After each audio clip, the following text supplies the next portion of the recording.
Hey y'all, hey, it's Troyia Monay back to y'all with another video. Today's video, we're gonna be talking all about the real reason you ain't making no sales. The real reason your business is not where you want it to be. The real reason as to why you aren't hitting your revenue goals. The reason why you're not making as much money online as you would like. I'm gonna be talking to you guys about 5 different reasons as to why you are not making money online. But before we hop right on into that, we definitely want to go through and pay a bill and give a shout out to our sponsor.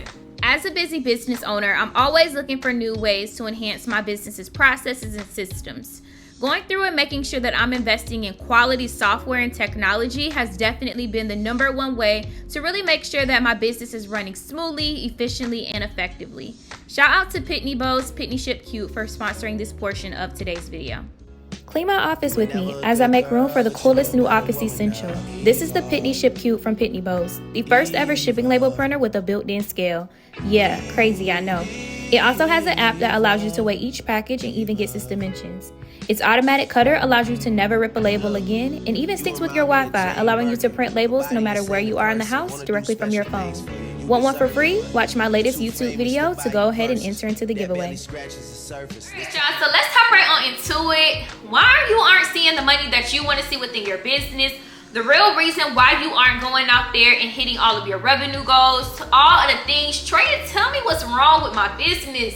Why am I not able to make as much money as I see other people making? Troyia, what's the secret? What can I go through and change? What am I doing that's so wrong? Let's hop right on into the video. And if you are interested to hear more, give this video a big thumbs up, you guys. All right, y'all, so I got my laptop here and I think I got like 6 reasons, right? Like we done went through and just outlined everything. So the first thing that I really want to talk to y'all about is like you aren't showing up online. Let's just keep it a buck. Let's just keep it real, raw, and uncut and honest. You aren't showing up for your business.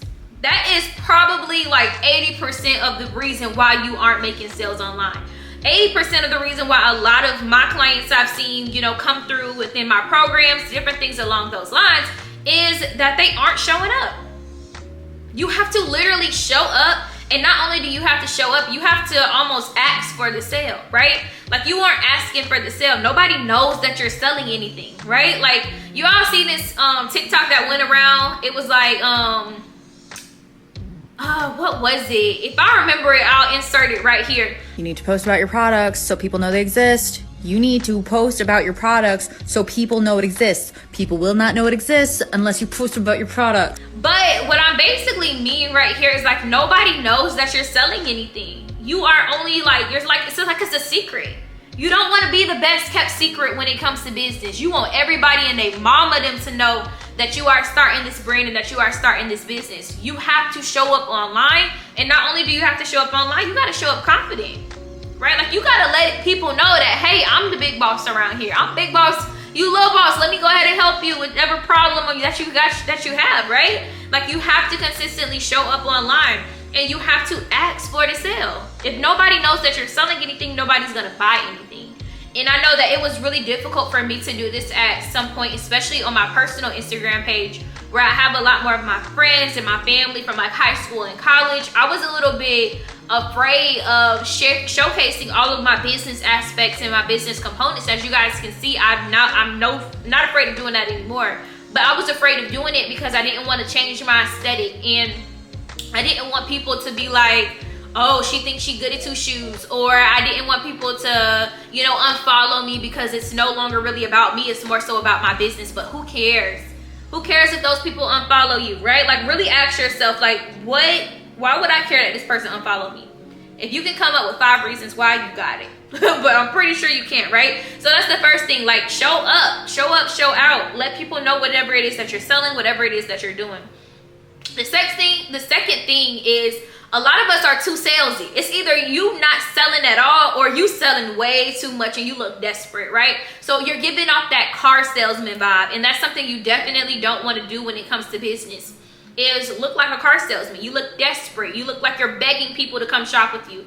On every single post, it's shop now, shop now, shop now, sale, sale, sale, sale, sale. Like, no, right? We want people to really go through and look at our content and as more of a lifestyle and not necessarily super salesy, right? Like, don't be super salesy. like what I have right here is like you're too focused on making a sale and everybody can see it. And that's the truth, right? Everybody can see that you're too focused on making a sale, but you're not focused enough on making an impact. How do you want to impact your audience? Do you want them to feel super confident when they come in contact with your product? Do you want them to feel empowered? Do you want them to feel beautiful? Figure out whatever it is that you want your audience to feel when they come in contact with you, right? Next thing I want to say is number 3 is your product isn't solving a problem. Or your product is solving a problem, but you just aren't aware what the problem is that you're trying to solve, right? Like you aren't making your audience aware that they even have a problem.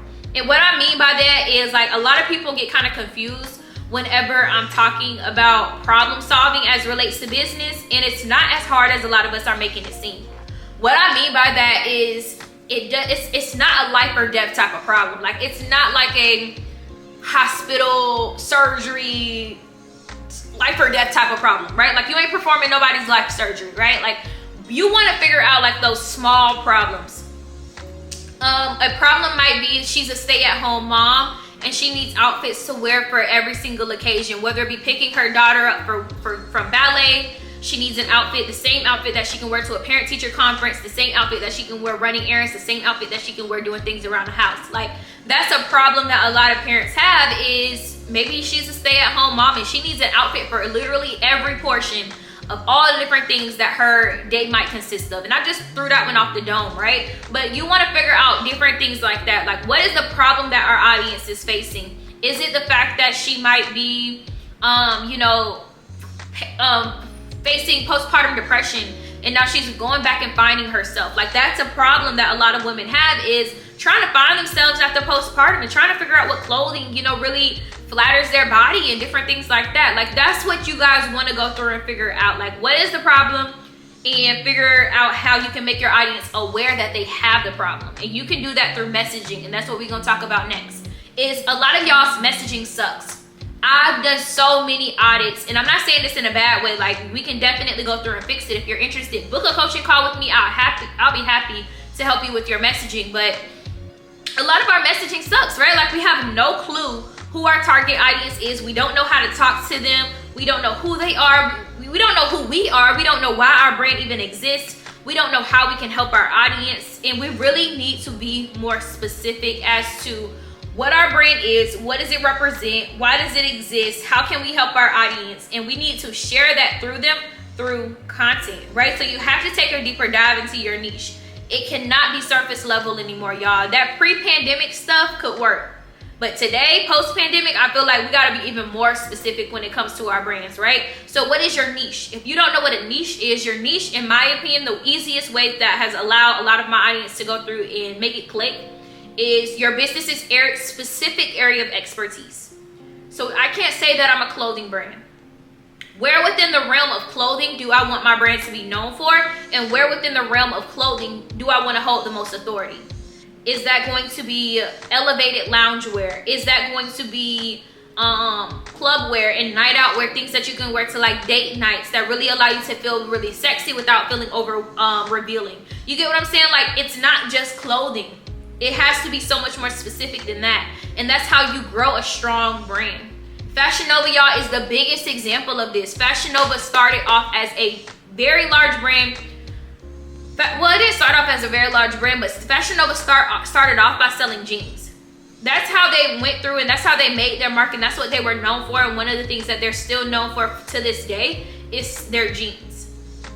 All the different things that we see now that Fashion Nova has, they didn't start off with that on day one. They grew into it over time, right? Like they didn't start with kids. Fashion Nova has a beauty line. They didn't start with just that. They didn't have men's at the time. They didn't have shoes. They didn't have jewelry and accessories. They started off with one hero product, the product that they wanted to be known for, and they elevated and they expanded thereafter.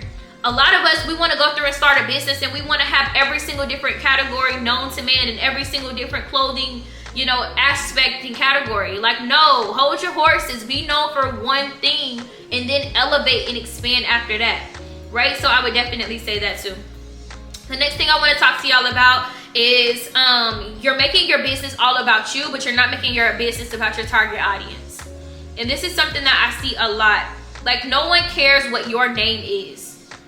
And this is like kind of like a double-edged sword, if you will, and this kind of like teeter-totters, you know, it kind of contradicts itself what I'm about to say, but you know, no one really cares about you. They care about what you can do for them, to be completely honest. They want to know who you are, yes, because you guys have always heard the saying, brands, people don't care about, you know, brands, they care about people. People buy from people, people don't buy from businesses. But they really want to know who you are and what you can help them with. That's it. So a lot of times when we're creating these businesses and these brands, we're thinking about, what's my favorite color? What font do I like? What clothing do I like? What pieces do I want to have on my website? It's not about you. And this is something that I had to really get out of my brain when I first started my online boutique. Was I was choosing pieces that I like. What do I think look good on my body? It's not about Troyia. It's about the person that's going to shop with that brand. How can I create a business that solves this person's problem and caters towards this person? It's not about me. Will I maybe have some different aspects and attributes that my target audience may have? Absolutely. But at the end of the day, it's not about me. It's really about my target audience and how can I go through and make an impact on them. The last thing that I really want to talk to you guys about is y'all's websites and y'all's social media needs surgery. It needs help. It needs love. It needs care. It needs a team or a person that can go in and help you. I've seen some really terrible websites. I've seen some really terrible social media sites. And I know that everyone isn't tech savvy. And that's just one of those things that we gotta kind of go through and bite the bullet on. Y'all to light and change it for me. The sun done move, but we gonna still sit here and chit chat about it. One thing that I've noticed is, and one thing that I really want a lot of people to notice and to really just take and just go with it, is if you are not good at something, when it comes to the visual aspect of your brand and your business, please invest into a graphic designer or a website developer if you are not good at it. I cannot tell y'all how many times I've seen terrible websites. Your website is super, super, super important. If your website does not look trustworthy, if your social media content does not look trustworthy and it does not look quality, people are not going to buy. Please invest in professional photography. Please invest in a graphic designer, and please invest in a website developer. Your website can only look as good as your content. You can get the baddest template out there. You can go through and figure out whatever template Fashion Nova and Pretty Little Thing and House of CB and all of these larger brands have, but if you don't have content that can compete with those brands, your customers aren't gonna shop with you. They not. You gotta make sure that your content top tier before you go make sure that, you know, you have the best templates out there. That the template's not gonna help you if that content don't look good, right? So we gotta make sure that we are investing in photographers, y'all. The iPhones, I love me some good iPhone photos, but I feel like in this day and age, the competition is too large. It's too much competition out there for us to just rely on our iPhones for content nowadays. We gotta go out there and we have to, you know, invest into quality content, you guys. So that's all I have for y'all. Those are like my 5, 6+ reasons as to why you're not getting no sales. Stop doing these things. Stop. If you care about your brand, if you care about your business, please stop doing these things. I am here to help you. Click the link down below. Book a coaching call with me. Me and my team will reach out to you and we will help you launch, grow, and scale your business. Don't do this stuff. Don't do this stuff. I will see you guys in the next video. And thank you so much to our sponsor, Pitney Bowes, for sponsoring today's video. Peace.